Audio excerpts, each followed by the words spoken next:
Bab 181. Perebutan. Di atas kehampaan, Stephen Lee sedikit mengangguk dan dengan gelombang ringan dari penguasa Batu Giok, kekuatan lembut mengangkat para penjaga kerajaan dan kemudian melihat para pendekar hitam yang datang untuk berpartisipasi dalam peringkat King Yun di alun-alun dan berkata, "Semuanya, atas nama Kekaisaran Qin, aku menyambut kedatangan kalian semua. Mengenai aturan peringkat King Yun, kalian semua seharusnya sudah diberitahu oleh senior kalian. Aku di sini akan mengatakan sekali lagi, aku harap kalian semua ingat. Pertama, babak pertama peringkat King Yun sama seperti biasanya, terletak di pegunungan puluhan ribu. Apakah kalian sudah melihat formasi pengirim di depan kalian? Setelah kalian semua memasuki formasi pengirim ini, formasi pengirim akan memindahkan kalian secara acak ke pegunungan King Yun di pegunungan puluhan ribu. Setelah memasuki pegunungan King Yun, hal pertama yang harus dilakukan oleh semua orang yang hadir adalah tetap hidup, karena saat ini pegunungan King Yun sudah merupakan sarang dari monster hitam level pemenang. Hal kedua adalah mencari cara untuk berburu dan membunuh monster hitam dan mendapatkan alkimia batin monster hitam tersebut. Ingat, bagi yang mendapatkan lebih dari 30 alkimia batin monster hitam level pemenang dan yang dapat bertahan hidup di pegunungan puluhan ribu selama 10 hari, dialah yang berhak untuk lanjut ke babak kedua pertandingan. Kedua, setelah memasuki pegunungan puluhan ribu, hidup dan mati akan sesuai dengan nasib. Apakah kalian dibunuh oleh seseorang atau dibunuh oleh monster hitam, itu adalah masalah kalian sendiri. Alasannya, karena kalian semua adalah alam bawaan. Jadi, sudah terlambat bagi kalian untuk keluar. Begitu masuk pegunungan puluhan ribu, formasi pengirim akan ditutup. Jika ingin kembali, hanya bisa berjalan kembali dari pegunungan puluhan ribu. Kata-kata Stephen Lee baru terucap dan kerumunan di bawahnya menjadi gelisah, tetapi tidak ada yang berdiri, bercanda dan berjalan keluar. Apakah masih ingin bergaul wilayah selatan nantinya? Apalagi, tidak ada yang mau melepaskan kesempatan ini. Jika mereka tinggal di luar pegunungan puluhan ribu, itu berarti mereka memiliki masa depan yang tidak terbatas dan banyak keluarga dan kekuatan besar yang akan mengajak mereka bersatu.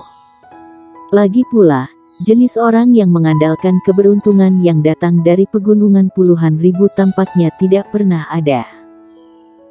Melihat tidak ada yang maju, Stephen Lee melanjutkan, setelah memasuki pegunungan puluhan ribu, kalian adalah pemburu sekaligus mangsa.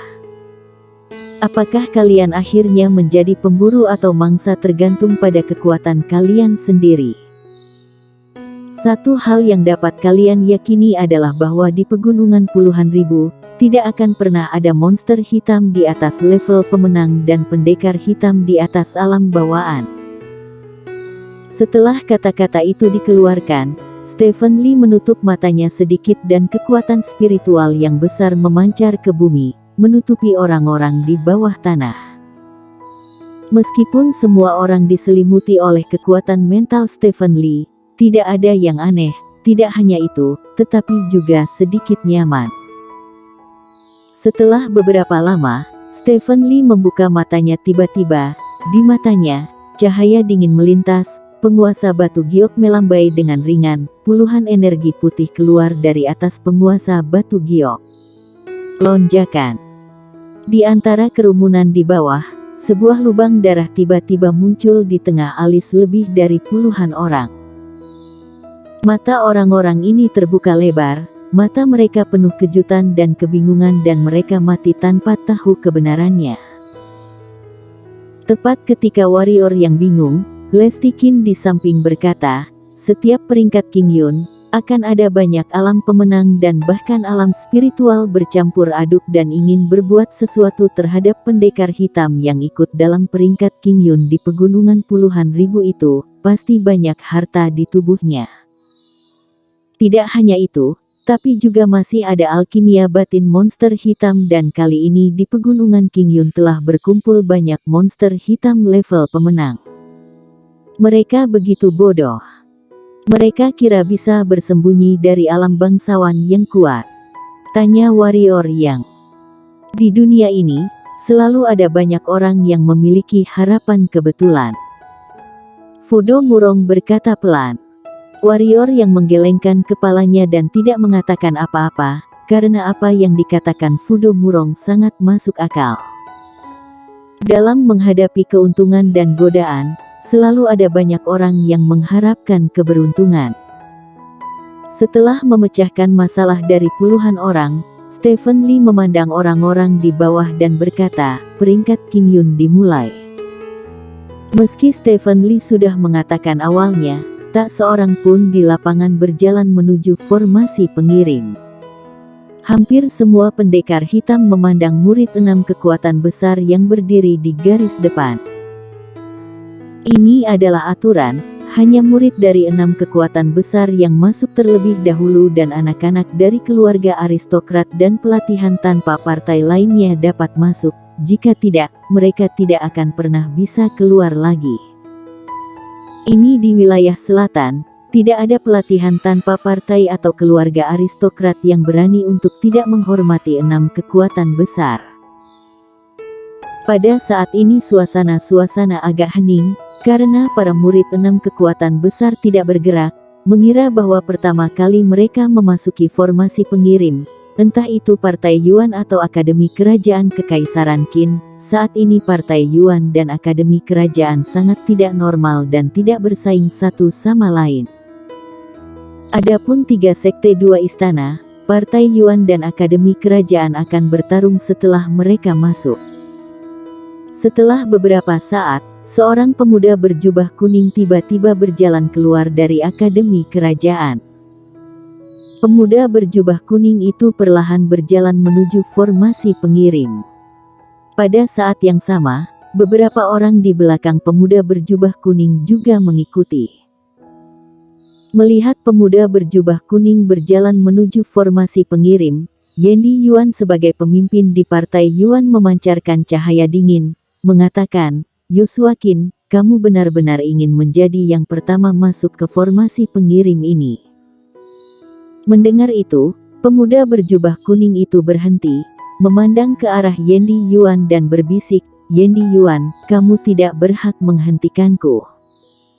Kalau kamu ingin menjadi yang pertama memasuki pegunungan puluhan ribu, biarkan kakak seperguruanmu Yonar Yuan datang. Kabarnya dia adalah orang pertama di bawah alam pemenang. Aku yakin bukan hanya aku, tetapi banyak orang yang hadir di sini ingin melihatnya. Bukannya tidak berani datangkan. Pada saat ini, seorang pria di belakang Joshua Qin terkekeh, orang pertama di bawah alam pemenang, paling gila di wilayah selatan dalam 1000 tahun. Di wilayah selatan kemungkinan besar akan menjadi tempat keberadaan Dewa Pendekar. Aku tidak berpikir dia berani datang. Apakah kamu tahu, ada banyak orang kuat di sini. Partai Yuan pasti akan sangat malu. Haha. Tiba-tiba Yendi Yuan tertawa, sedikit gila. Joshua Qin mengerutkan kening dan berkata dengan sungguh-sungguh, Yendi Yuan, apa yang kamu tertawakan? Joshua Qin, tahukah kamu, di mana kakak seperguruan saat ini? Yendi Yuan berhenti tertawa dan bertanya tiba-tiba. Di mana? Joshua Qin mengerutkan kening. Yendi Yuan tertawa kecil, melihat para murid dari 6 kekuatan besar dan orang-orang dari Akademi Kerajaan Kekaisaran Qin satu persatu dan kemudian berkata, kakak seperguruan berkata, dari formasi pengirim ke pegunungan puluhan ribu hingga urat pegunungan Qingyun, sebenarnya tidak menantang, jadi dia memilih berjalan kaki dari pinggiran pegunungan Qingyun. Saat ini, dia seharusnya sudah hampir mencapai urat pegunungan Qingyun. Mendengar itu, semua orang di lapangan mengubah ekspresi mereka. Pegunungan Qingyun berada di bagian paling selatan pegunungan puluhan ribu dan jaraknya puluhan ribu mil dari Kekaisaran Qin. Yang terjauh adalah hal yang kedua, yang terpenting adalah bahaya di jalan. Setelah memasuki gunung penghancur jiwa, pada dasarnya adalah monster hitam level pemenang dan level spirit. Seorang alam bawaan ingin melewati wilayah penuh monster hitam level pemenang dan level spirit ini dan sampai ke pegunungan Qingyun, mungkin di dalamnya tidak tahu ada bahaya apa lagi yang ada. Kesulitannya bisa dibayangkan. Jangankan alam bawaan, alam pemenang yang kuat pun tidak akan berani. Hanya ahli di alam spiritual yang bisa mengubah menjadi sayap energi hitamlah yang bisa melakukannya. Dan sekarang, pendekar hitam alam bawaan benar-benar melakukannya. Warrior yang di samping juga menjadi berat wajahnya dan dia juga bisa berjalan ke pegunungan Qingyun seperti itu. Tentu saja, jika tidak ada hewan kecil itu, ini mungkin sedikit sulit.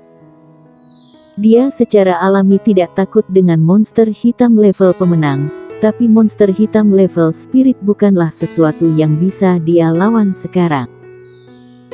Jika si gila bernama Yonar Yuan tidak takut pada monster hitam level spirit, maka pertarungan peringkat Qingyun akan menjadi sulit. Selain warrior yang, semua pendekar hitam dari 6 kekuatan besar yang berpartisipasi dalam peringkat Qingyun memiliki wajah yang serius, meskipun mereka belum pernah benar-benar melihat orang yang disebut Yonar Yuan. Tetapi dengan pergerakan pihak lain, semua orang merasakan banyak tekanan.